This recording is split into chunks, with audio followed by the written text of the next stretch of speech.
नमस्कार दोस्तों, स्वागत है आपका हमारे चैनल पर, जहां हम आपको बताने जा रहे हैं एक ऐसी प्रेम कहानी के बारे में जो पूरी तो हो सकती थी, पर वक्त और हालातों ने इसे अधूरा छोड़ दिया। बात कर रहे हैं मशहूर उद्योगपति रतन टाटा की। रतन टाटा, जिनकी सफलता की कहानी सब जानते हैं, पर उनकी प्रेम कहानी उतनी ही अनसुनी है। आइए जानते हैं, अगर 1962 की जंग न होती तो शायद रतन टाटा आज शादीशुदा होते। वीडियो में आगे बढ़ने से पहले अगर आपने चैनल को सब्सक्राइब नहीं किया है तो कर लीजिए और बेल आइकॉन को दबाएं ताकि आपको ऐसे ही और दिलचस्प कहानियां मिलती रहें। रतन टाटा, जिन्हें भारत के सबसे सम्मानित उद्योगपतियों में से एक माना जाता है, एक समय में प्यार के रिश्ते में बंधे थे। यह बात उन दिनों की है जब रतन टाटा अपनी पढ़ाई के सिलसिले में अमेरिका में थे। रतन टाटा की मुलाकात एक खूबसूरत अमेरिकन लड़की से हुई और दोनों के बीच दोस्ती धीरे धीरे प्यार में बदल गई। दोनों एक दूसरे के बेहद करीब आ गए थे और रतन टाटा ने अपनी जिंदगी के सबसे खूबसूरत लम्हे उसके साथ बिताए थे। रतन टाटा का यह रिश्ता उनके दिल के बेहद करीब था और दोनों ने शादी करने का भी मन बना लिया था।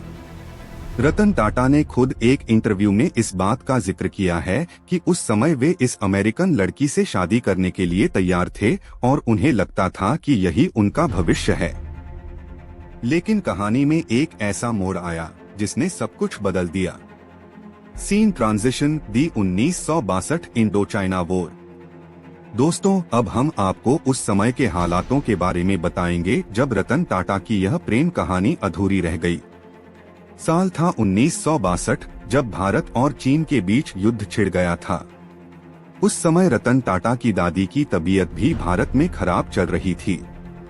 ऐसे में रतन टाटा को अमेरिका छोड़कर भारत वापस आना पड़ा ताकि वे अपनी दादी के साथ समय बिता सकें और उनकी देखभाल कर सकें।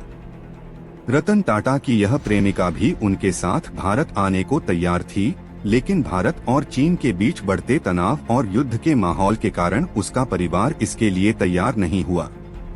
1962 की जंग ने भारत और चीन के रिश्तों को गहरे जख्म दिए और इसका असर रतन टाटा की निजी जिंदगी पर भी पड़ा।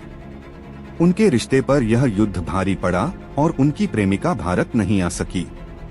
यही वह पल था जिसने रतन टाटा की जिंदगी को एक नया मोड़ दिया। दोनों के बीच दूरी बढ़ने लगी और समय के साथ उनका यह रिश्ता टूट गया।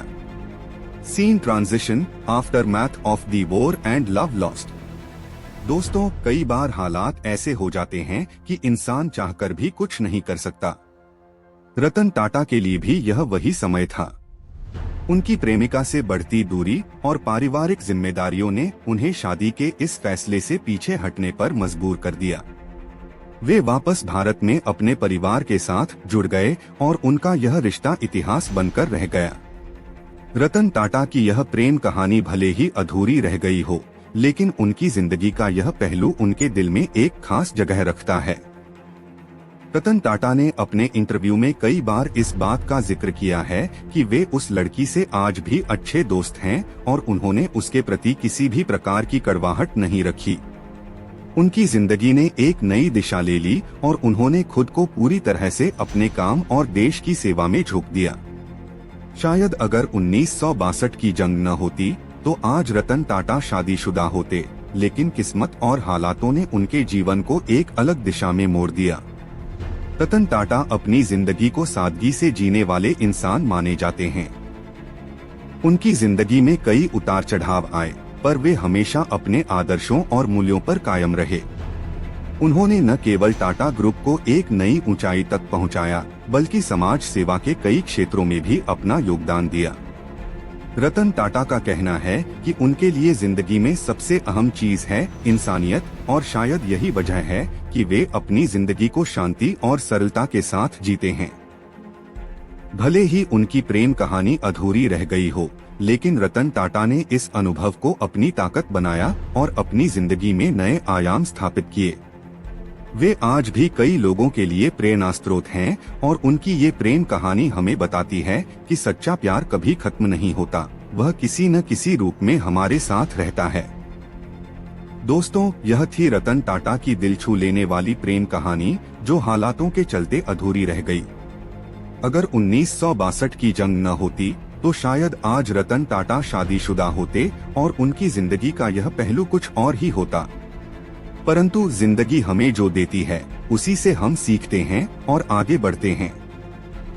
रतन टाटा की यह कहानी हमें सिखाती है कि परिस्थितियां कभी कभी हमारे नियंत्रण में नहीं होती, लेकिन हमें उनके साथ जीना और उनसे सीखना आता है। अगर आपको हमारी यह कहानी पसंद आई हो तो लाइक करना न भूलें, अपने विचार हमारे साथ कमेंट्स में जरूर शेयर करें और चैनल को सब्सक्राइब करें ताकि आप और भी ऐसी प्रेरणादायक कहानियों से जुड़े रहें। धन्यवाद और हम फिर मिलेंगे एक और नई कहानी के